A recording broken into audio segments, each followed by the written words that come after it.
नमस्कार दोस्तों। आज हम पढ़ेंगे water resources, use and over utilization of surface and ground water, floods, drought, conflict over water, dams, benefits and problem. Water resources के बारे में, वाटर एक बहुत वैल्यूएबल चीज़ है।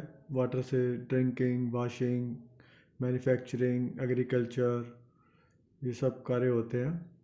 तो water is the most abundant inexhaustible renewable resource. Renewable resource है क्योंकि replenish होती है।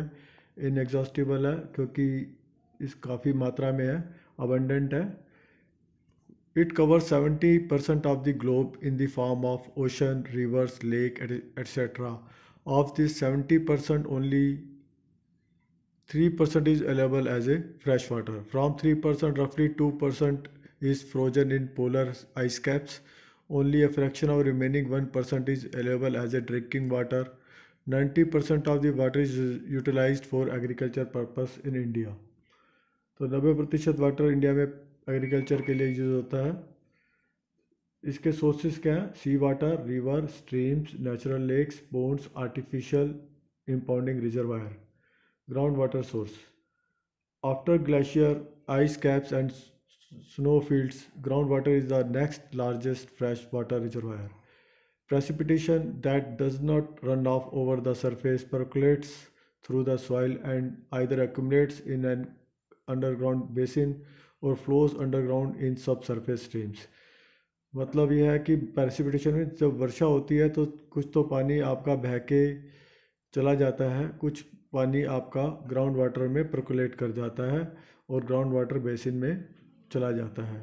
ग्राउंड वाटर बेसिन से भी कुछ पानी फ्लो करके सब सरफेस स्ट्रीम में चला जाता है। Use of surface and ground water: consumptive use: water is completely used and it's after its utilization it is not available for reuse। मतलब कंजम्पटिव यूज मीन्स जो ऐसा पानी जो एक बार ही यूज़ होने के बाद दोबारा यूज़ नहीं होता, that is called the consumptive use. And जैसे domestic water, industrial water and irrigation water. Non consumptive use: in such uses water is not completely utilized and is available for reuse. जैसे hydro power plants, तो hydro power plant में पानी use होता है, उसके बाद दोबारा we can use it, that is called the non consumptive use. Other uses: water is use for domestic purpose like drinking, bathing, cooking, washing, etc. Water is used commercial establishment like hotels, theaters, educational institutions, offices, etc. Almost 60 to 70% of water is used for irrigation. 20 to 30% of water is used for industrial purpose by refineries, iron and steel industrial industries, paper and pulp industry, etc. Water plays a key role in shaping the earth's surface, moderating climate and diluting pollutants. तो ये water के uses हैं। Consumptive use जो एक बार use होने के दोबारा नहीं होता, एंड नॉन कंजम्पटिव यूज़ जो दोबारा यूज़ कर सकते हैं पानी को एक बार यूज़ करने के बाद। Over utilization of surface and the rapid growth in population and industrial growth increases demand of water resources. It results in using all available surface water resources to the maximum. जो population की growth हो रही है, industrial growth हो रही है, जिससे demand of पानी की बढ़ती जा रही है। तो इसका कारण ये हुआ है कि हमने सारी जितनी भी अवेलेबल वाटर रिसोर्सेज हैं उसका हम यूज़ कर रहे हैं। Further water demand is meet by using ground water. The utilization of water utilization of groundwater then its replenishment makes it inexhaustible renewable natural resources। जो ओवर यूटिलाइजेशन हो रहा है ग्राउंड वाटर का, लेकिन उसका रिप्लेनिश उतना नहीं हो पा रहा, तो इसे एग्जॉस्टिबल नेचर में आ गया। एग्जॉस्टिबल मीन्स ये कभी ख़त्म भी हो सकता है। Exhaustible renewable natural resources, this is considered as over utilization of the ground water. Over utilization हो रहा है ग्राउंड वाटर का। Building construction activities, seal permeable soil zone, building जो कंस्ट्रक्शन एक्टिविटीज़ है वो जितना भी पानी परकुलेट हो रहा है उसको वो रिड्यूस कर रही हैं, अंदर जाने से रोक रही हैं, उसकी परमियाबिलिटी को रिड्यूस कर रही हैं, और percolation of rain water thereby कम हो रहा है, और जो है सरफेस रन ऑफ बढ़ रहा है, यानी कि नदी की तरफ पानी ज़्यादा जा रहा है, ग्राउंड में नहीं जा रहा। जब पानी का ग्राउंड वाटर का ओवर यूटिलाइजेशन होता है तो डिक्रीज इन वाटर टेबल पानी जो है वाटर टेबल नीचे जाती है जब ज़्यादा यूज़ किया जाता है। और कई बारी इनएडिक्वेट रेनफॉल की वजह से भी स्टोरेज में कमी आती है।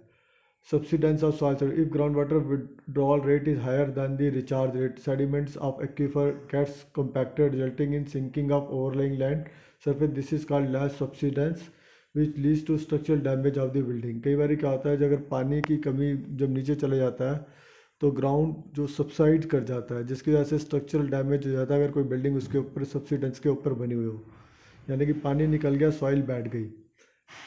Change in direction of flow, overutilization of groundwater in arid and semi-arid region or for agriculture disturbs the equilibrium of reservoir in the region, causing problem like lowering the water table and decreased pressure in aquifer, coupled with change in speed in direction of water flow. कई बार क्या होता है over utilisation की वजह से ground water का direction of flow भी change हो जाता है, जिसकी वजह से सारा डिस्टर्बेंस हो जाती है, इक्विलिब्रियम डिस्टर्ब हो जाता है, रिजर्वायर का पानी भी कम होने लग जाता है और बहुत सारी प्रॉब्लम्स खड़ी हो जाती हैं। Over utilization of ground water in coastal area leads to rapid intrusion of salt water from sea, thereby rendering unusable for drink rendering it unusable for drinking and agriculture.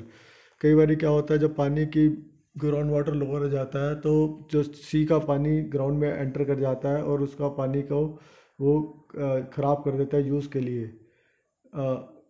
Over utilization of ground water leads to decrease in water level, thereby causing earthquake, landslide और famine हो सकता है over utilization of ground water से। Over utilization of ground water leads to drying up of dug wells as well as borewell, सूख जाते हैं कुएँ अगर पानी का ग्राउंड वाटर का ओवर यूटिलाइज हुआ है। Due to excess use of ground water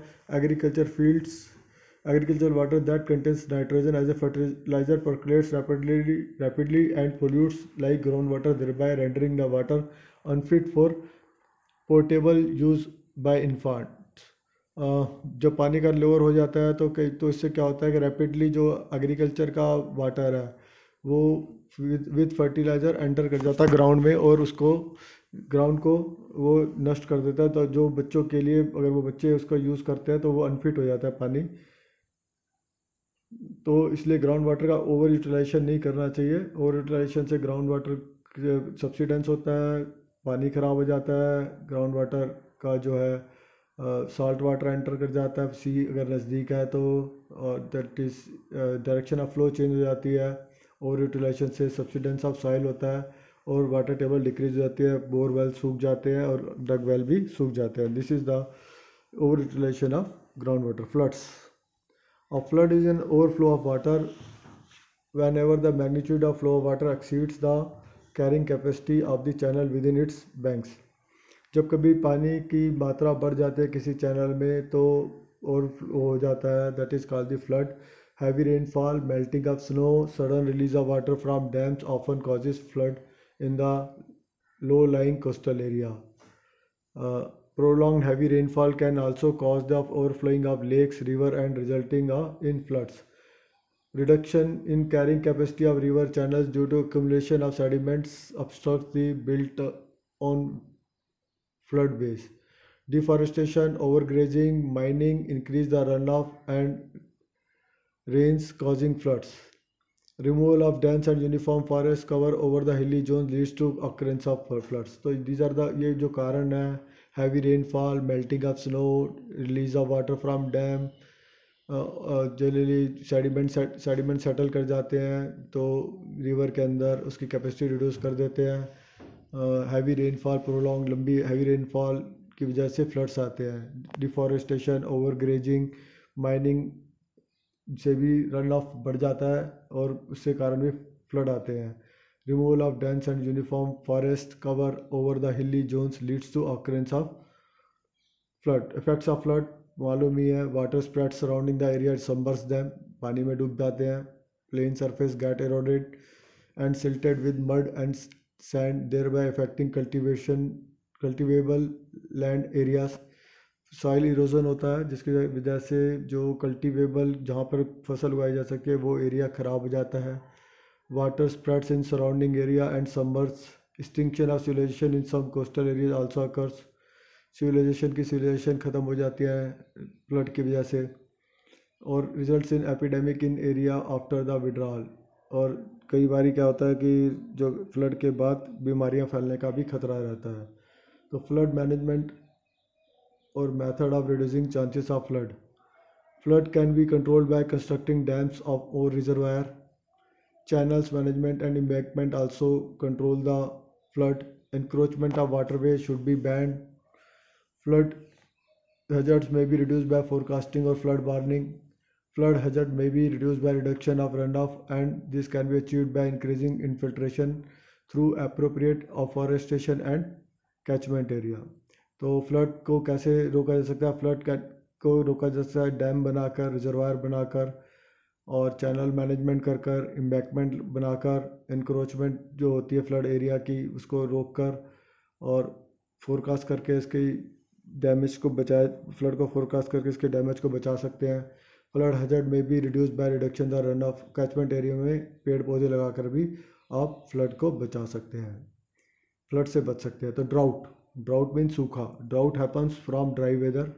when the dry weather persist long enough it produce a serious hydrological imbalance which leads to damage of plants, animal and human life. Drought means सूखा। जब कभी dry weather होता है, hydrological imbalance होता है या पानी की कमी होती है, तो क्या होता है, नॉर्मल एग्रीकल्चर नीड को पूरा नहीं कर पाता पानी, तो उसकी वजह से ड्राउट होता है। ड्राउट का कारण मतलब you can say insufficient rainfall और insufficient water, inadequate rainfall, late arrival of rains, excessive withdrawal of ground water। ये जो है ड्राउट के कारण है। ड्राउट मीन सूखा। Droughts are classified into four types. Meteorological drought occurs when the total amount of rainfall is less than 75% of normal rainfall. Drought will be severe if the rainfall is less than 50% of the normal rainfall. Hydrological drought occurs when the total amount of rainfall is less than the average rainfall. It is generally associated with reduction in statistical average of water reserve available in sources such as aquifers, lakes and reservoir। तो जब भी कभी 50% से अधिक कम rainfall होती है normal से, तो ड्राउट माना जाता है। अगर 75% से कम तो ड्राउट होता है, तो 50 से कम हो तो सीवियर ड्राउट होता है। Agriculture drought occur due to shortage as well as timing of overall rainfall. This form with drought reduces groundwater and reservoir level. Agriculture drought affects crop plants. Social economical drought occurs due to reduction in the availability of food and social security of people in the affected area. Social economic drought leads to famine. Causes of drought: when annual rainfall is below normal, it is less than evaporation, drought occurs. High population also leads to drought. Population growth leads to unplanned and land use and worsen the situation. Population growth से भी drought होता है। Intensive and cropping pattern and overexploitation of scarce water resources by digging wells, borewell for high productivity has turned drought areas into desert. Intensive cropping pattern, overexploitation of scarce water leads to drought. Deforestation lead to desertification and drought. Deforestation की वजह भी से भी drought हो सकता है। Deforestation lead to top soil exposed to erosion by heavy rainfall. The effects of drought: drought causes hunger, malnutrition, scarcity of drinking water. It also degrades the quality of drinking water. Drought causes widespread crop failures leading to acute shortage of food, thereby adversely affect the human and livestock population. Drought indicates the initiation. Raw material for agro-based industries are critically affected during the drought, thereby retarding the industrial and commercial growth. Drought accelerates degradation of natural resources. Drought leads to large-scale migration to urban areas, thereby creating slums. Drought management: indigenous knowledge in control of droughts and desertification is very useful for dealing with the drought problem. Rainwater harvesting program is very useful technique used to conserve water and control drought. Construction of large capacity reservoir is essential in drought prone area. Modern irrigation techniques, drip irrigation, are very useful to conserve water and avoid wastage. Afforestation activities improve the potential of water in drought-prone areas. Mixed cropping and dry farming are suitable method for minimizing the risk of dry and drought-prone areas. Thank you.